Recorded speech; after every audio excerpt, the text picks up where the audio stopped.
Thanksgiving was shattered by a single jarring headline: Trump vows Venezuela action very soon. What was meant to be a day of gratitude and family togetherness was instantly transformed into a moment of collective uncertainty as the news flashed across every screen in America. The announcement echoed across the Americas, halting conversations mid-sentence and replacing the usual holiday calm with a wave of anxiety. In homes from Miami to Caracas, families sat frozen, forks suspended in mid-air, as the gravity of the president's words began to sink in. Was this just another round of political rhetoric, or was the United States truly preparing for military action in its own hemisphere? The question hung in the air, unanswered, as images of military readiness flickered on the news. The president's words, delivered during a Thanksgiving call with U.S. troops stationed abroad, were direct, forceful, and deeply unsettling. There was no ambiguity. His tone suggested that action was not just possible, but imminent. Newsrooms across the world scrambled for clarity, racing to verify details and reach sources. Meanwhile, in Caracas, Maduro's government braced for the worst, holding emergency meetings late into the night, their faces etched with worry. Military analysts pointed to maps, tracing possible routes and strategies. Political commentators filled the airwaves, debating the potential fallout and what this could mean for the fragile balance of power in the region. For ordinary Venezuelans, the news was both terrifying and, for some, a glimmer of hope for change. Some saw the possibility of liberation from years of hardship, while others feared the devastation that war could bring to their already struggling nation. Would this bold move finally end the political stalemate, or would it plunge the nation into even deeper chaos and suffering? The uncertainty was palpable, and the stakes had never felt higher. The ambiguity was chilling. No one knew if war was days or weeks away. Rumors swirled, and every newscast seemed to bring more questions than answers. The president's statement wasn't buried in policy documents or diplomatic language. It was a public, personal warning, delivered with the full weight of his office and broadcast to the world. Suddenly, U.S. intervention in Venezuela was no longer a distant hypothetical scenario. It was a real and immediate possibility, casting a long shadow over the region. Thanksgiving 2025 would be remembered not for peace or celebration, but for the moment when the shadow of war loomed over the Americas, touching every home with fear and uncertainty. As night fell, the world held its breath, united in suspense, waiting to see what the next day would bring.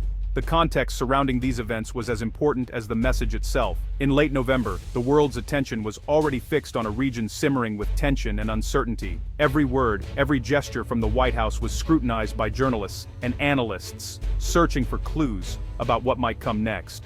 During a Thanksgiving call, meant to boost morale among U.S. troops stationed abroad, President Trump abruptly shifted the conversation from holiday greetings to the crisis in Venezuela, catching many off guard. He described Venezuela as a narco-trafficking hub, a direct threat to U.S. security and stability in the region, painting a picture of a country overrun by criminal networks. "We are going to be taking action, and it's going to be very soon," he declared, his tone leaving little room for doubt or delay. The implication was unmistakable. This was not just about tightening sanctions or issuing stern warnings. For the first time, the possibility of a military strike was openly on the table. By framing any potential intervention as a fight against powerful drug traffickers, the administration aimed to rally support both at home and among key allies in the region, shifting the narrative from regime change to law enforcement. This approach sidestepped the controversial rhetoric of regime change, instead presenting the mission as a massive law enforcement operation, one that could be justified on the grounds of public safety and international cooperation. Years of economic sanctions and diplomatic pressure had failed to bring about meaningful change in Venezuela. Now, the strategy was shifting dramatically, signaling a new phase in U.S. policy. The "very soon" comment marked the end of patience and the beginning of a countdown. The world sensed that something significant was about to unfold. The administration was moving from words to action, signaling a readiness to cross a threshold that had only been hinted at before. The line in the sand was drawn, both literally and figuratively, at the border, a stark warning to adversaries, and a message to the world. As the world watched and waited, uncertainty hung in the air.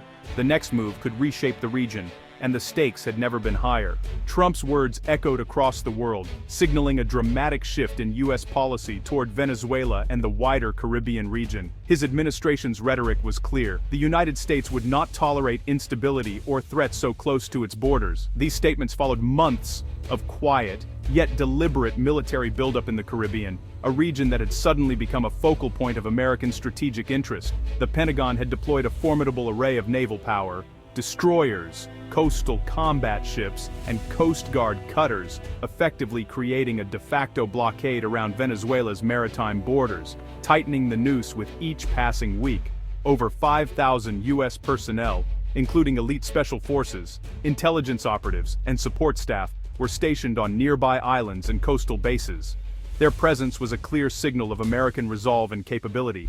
High-altitude surveillance flights and drones maintained an unblinking eye over Venezuelan territory, gathering intelligence day and night, mapping every movement on the ground.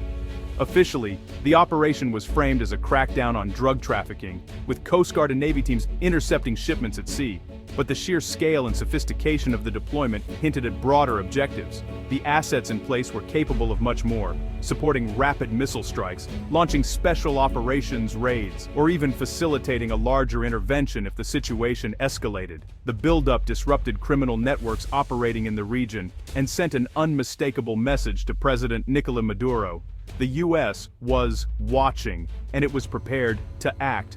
Regular rapid deployment drills ensured that American forces could respond instantly to any crisis, whether humanitarian or military, demonstrating both flexibility and overwhelming force.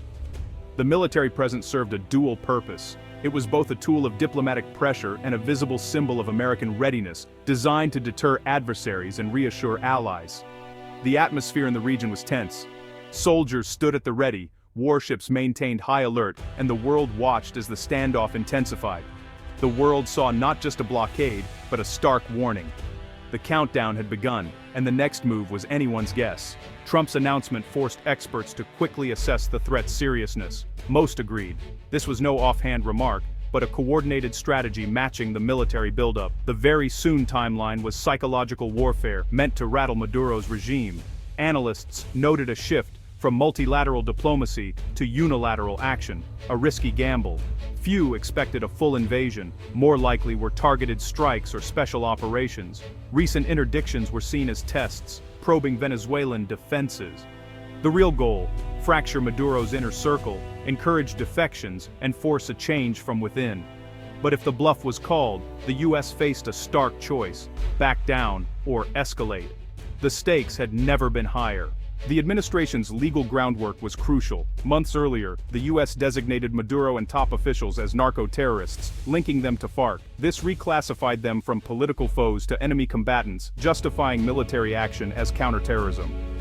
The move allowed the White House to bypass a formal war declaration, relying on post-9/11 authorizations. Indictments and bounties followed, isolating the regime financially and diplomatically. Any business with these officials risked U.S. sanctions or prosecution. Critics warned this blurred the line between law enforcement and warfare, making negotiation nearly impossible. Labeling a government as terrorists left little room for compromise. The U.S. was now locked into confrontation. The legal pretext raised the stakes for all involved. For Venezuelans, the threat of U.S. action was another burden atop daily hardship. Hyperinflation, shortages, and failing services defined life. Now, war loomed. Some hoped intervention might end their suffering, but most feared the chaos it could unleash. The holiday season was filled with dread, not celebration. Travel plans were canceled, and families stockpiled essentials, bracing for supply chain collapse. Even before conflict, the U.S. blockade squeezed food and medicine supplies. Humanitarian aid was slow, and shipping companies feared getting caught in the crossfire. The Maduro regime used the threat to justify crackdowns and rally nationalist sentiment. For ordinary people, geopolitics translated into fear, deprivation, and uncertainty. They were trapped, hoping for peace but fearing the worst. Military experts warned that even a limited U.S. operation would be fraught with danger. Venezuela's large military and civilian militias could mount fierce resistance, especially in cities. Urban raids risked high casualties and collateral damage, turning public opinion against the U.S. The The country's jungles and mountains favored guerrilla tactics. Russian-made air defenses, though outdated, posed threats to U.S. aircraft. Neutralizing these would escalate the conflict. The biggest risk. What comes after removing Maduro could create a power vacuum, sparking civil war and a refugee crisis. The U.S. could be drawn into a costly, open-ended mission. The lessons of Iraq and Afghanistan loomed large. Comparisons to the 1989 Panama invasion are inevitable, but Venezuela is a different beast. Panama was small, lightly defended and quickly subdued. Venezuela is vast, populous, and heavily armed. The Venezuelan military is larger and more loyal than Noriega's ever was. The international context has changed.